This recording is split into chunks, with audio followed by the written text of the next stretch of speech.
the street.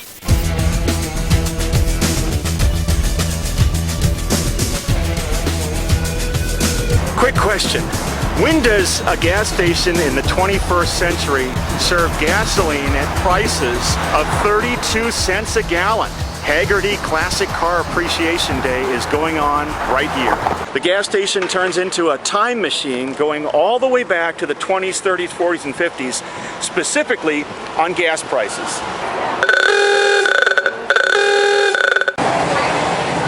You know, that is an iconic City Hall tower of the 90210 zip code, and I'm talking with you. What is your name? My name's Samantha.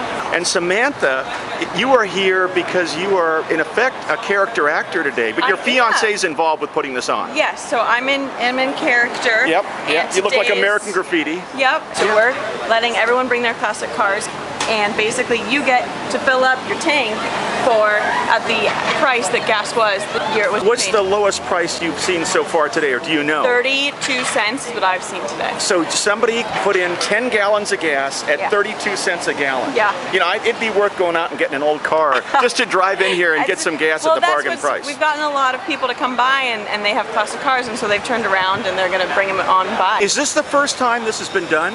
It's the first time it's been done in California. Okay. It was done 2 years ago in Detroit.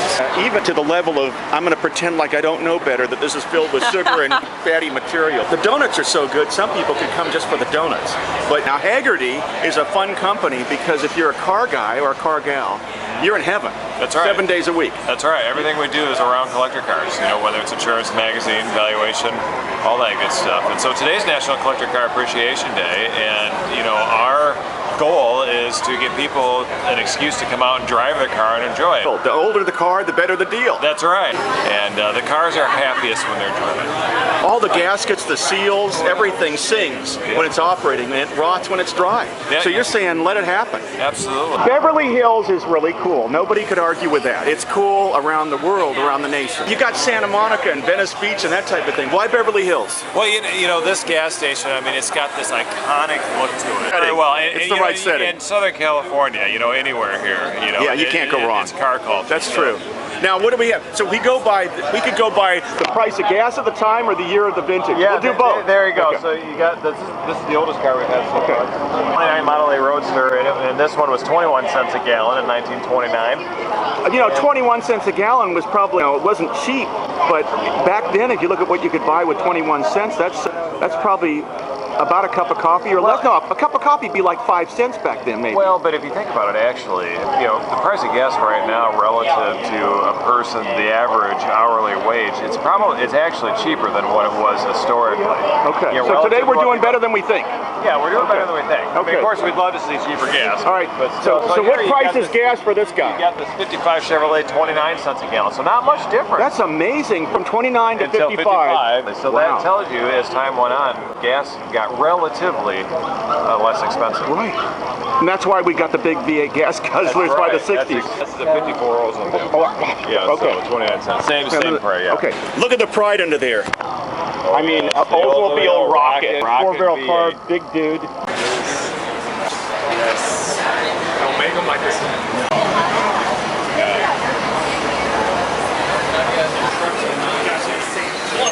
Every car has a story, every person has a story with their car. Dwayne, what's your story with your car here? Well, the story is that I'm just the caretaker of this car. I've had it for the last 7 years, and it belonged to our Uncle Harold, who, after he got back from Korea, he found a car in Central California. We don't know a lot of the early history, but he brought it home to Fountain Valley and started the restoration. So it was weathered at the time he purchased it. I understand he had to pile it onto a trailer Okay. and bring it back. So kind of a basket case put together and restored, and then you ended up with it. Are you a car buff before you got this? I've always been a car buff, but I've never thought a lot about early cars. And when I was presented the opportunity to be the caretaker of the car, I thought about it and said, well, this is an exciting adventure, so that's what I want to do. Fantastic. 7 years ago, you had the opportunity. Did it look like this as you took it over? It looks basically the same. This Okay. paint is from 1953. 53, Yeah. and well garaged and preserved. It was. Okay, so what have you learned? What's been the most interesting thing you've learned since you got this car? What do you want everybody to see or know? Well, I want everyone to see that it's a wonderful car to drive. It's a lot of fun, and it requires a lot of concentration and attention from the driver. What would make that concentration? Let's go in here. You're in here, you're controlling the ignition timing, maybe you're controlling... You're controlling ignition timing. This is the ignition timing from Okay. fully retarded all the way to fully advanced. I want it fully advanced because I'm chasing some Model A's. Well, I never drive fully advanced, but about that Okay, far down. and you can feel the performance difference there. Yeah, Okay. when I'm pulling a very large hill, Yeah. I'll move it up a few degrees for a little bit more power. Okay. But I don't want to keep it there because it'll overheat. Okay. So I'll move it back down to about central point. Got it. Okay. That's right. Right there gives you an intimacy with the car that most people would never have. Yeah. Okay, what other lever do you want to describe? This one is throttle, Okay. and I use the throttle for... So no gas pedal, Well, throttle's there is- up here. No, there is a gas pedal. Okay. But There's two pedals there. Which one's the gas pedal? The left one. The right one's just a footrest. That's pretty neat. Okay. So But I you can need- then this is sort of like cruise control here. This is like a cruise control? It can be used as cruise control. Is it static once you put it in position? It will usually stay, but vibrations are going to want to force it Okay. back. So the this other car way. is keeping you attentive the whole time. Well, yeah, I have to double clutch. Yeah, double clutch, no Upshift and no downshift. synchros. No synchros. Okay. So that requires... If you don't know how to drive a practice. stick, you're at a double loss. Oh, you're at a double loss. That's right. And then this guy right here, what's this one That's doing? your headlight switch. Well, that solves today's problem with all the people getting in cars saying, how do you work this That's thing? right. They had to put the headlight switch back in the steering wheel, right? One notch is parking. Yeah. This notch is low beams. That's high beam. You know, you wonder, why do we reminisce about how simple the old days were? Here's your answer right here. The whole instrumentation and control, right. Pretty much. Okay, so Dwayne, you were bragging about the engine. So a Model A. Here, what are you running here under the hood? I'm running a Dual quads on a 426 Hemi. A 4-cylinder, 200.5 cubic inch. 200.5, just over 200 cubic inches. 4-cylinder. 4-cylinder. Inline 4, It makes 40 horsepower. smoking. Yeah. Probably 26 horsepower to the rear wheels. Okay. That's an estimate. There's So, a lot of yeah. drivetrain loss. On some hills, you might want to get out and push. Well, yeah, it takes some practice. I want to anticipate the hills and the lights. No, you'd be surprised. This has It does the job. tremendous low-end torque. Okay. This has a 63-pound flywheel that wants to keep that engine turning. Okay. And a 3-speed trans? 3-speed non-synchromesh crash box. Yeah. You're not doing any quarter-mile drag racing in this thing. No, it's a slow accelerator. Okay. And Yeah. just a lot of careful shifting with that right-left cord. Mechanical brake? Four-wheel mechanical brake. Well, you know, four-wheel mechanical brakes back then would be better than one-cylinder, one-piston, one-chamber hydraulic brakes, right? Because it's reliable, mechanical. Just not as good as a hydraulic system power-wise. So this is your baby. Yes. All right. Well, Dwayne, and today, how'd you find out about today's? I got an email from, I'm a Hagerty customer, and I got an email describing the event. So I decided it would be a wonderful opportunity to come down and see friends. I've known a lot of people who showed up today. Now you gotta think that a bunch of people in a Hollywood tour bus would look over and think, this is not a typical gas station day in Beverly Hills. To see you pull up, Bruce Meyer, in your hometown, you can't miss something like this. You had to be here. I had to be here, and this gas station is iconic. I mean, this is, you know, one of the most photographed gas stations in the world. My office is a block away, so I can't say it's it's a big. You're not effort. going out of your way to be here. Not going out of my way, and I actually buy gas here. And as a kid, you would have bought gas here. That's right. So it's been in your mind, this is car culture, LA at its best. Oh yeah. Okay. And I think it's such a clever idea what Hagerty's has done. I mean, you know, it's just adds another little element of fun. You know. Yeah. I think it's all good. Yeah, and as you stand here, you know, it's obviously a contrast between, let's say, a 70 Barracuda or whatever this is. God bless these people with the muscle cars.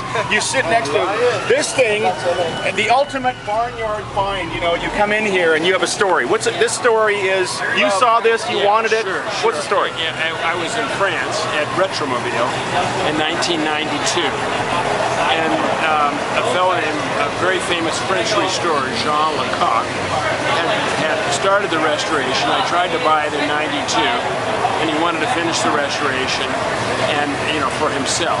I don't want you to get hit. Thank you. Beautiful machine. So you almost bought it that time? I tried to buy it then, but he wanted to finish the restoration.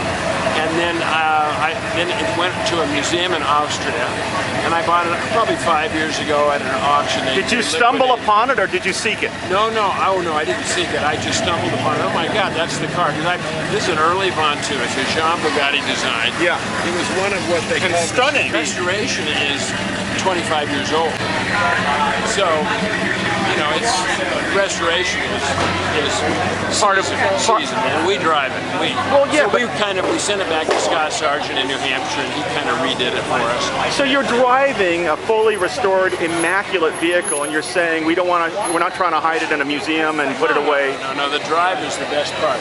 And that's now, what Hagerty is all about. Drive your smiling car. faces and happy car people. So for you, in driving this, part of it is you're driving an iconic brand, but in the feel of the vehicle, anything you'd like to share with others? It's 1935, and it has cable brakes, so it doesn't really like to do sudden stops. Yeah. It just won't. This is not a road race car. No, you plan ahead when you drive. So you're feeling the mechanics of it when you drive it. Very definitely. Okay. And do you feel the soul of Bugatti? Does it have the character? This particular car, because it was a Jean Bugatti design. Bugatti basically stole the engine from Miller. So, it's a Miller engine. I like to think of it as that. Which is a designer engine guy. In his own right. So it's kind of the best of everything. LA guy. Yeah. He sold it from Peugeot, but we won't talk about that. It's incestuous in Europe, right? Yeah. Well, you get a great design and stick. Yeah. And I know from Peter Mullen's cars that some of the Bugattis that he has that are elegant. What's that blue one? There's that mainstay. Well, the Montine. Yeah, that's a coach builder. Oh yeah. Well, that's one of two in the world. Okay. Ralph Lauren and Peter Mullen. It's at Peterson now. That's the top of the pinnacle for Bugatti. Yeah. Well, this is beautiful. Thank you for taking a minute. And another car day for Bruce Meyer. Yeah, hey, life is good. In your neighborhood. In the hood. Thank you.